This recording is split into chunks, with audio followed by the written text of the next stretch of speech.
ही आहे विद्या, वय 14 वर्ष. शेतमजुरी करणाऱ्या वडिलांची मुलगी. आज विद्या सुरक्षित वसतिगृहात शिकते. ही आहे साक्षी, इयत्ता 8वी.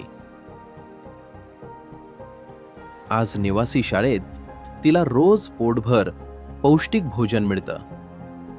हा आहे रोहन. दरवर्षी 2 गणवेश, स्वच्छ कपडे आणि आत्मविश्वास.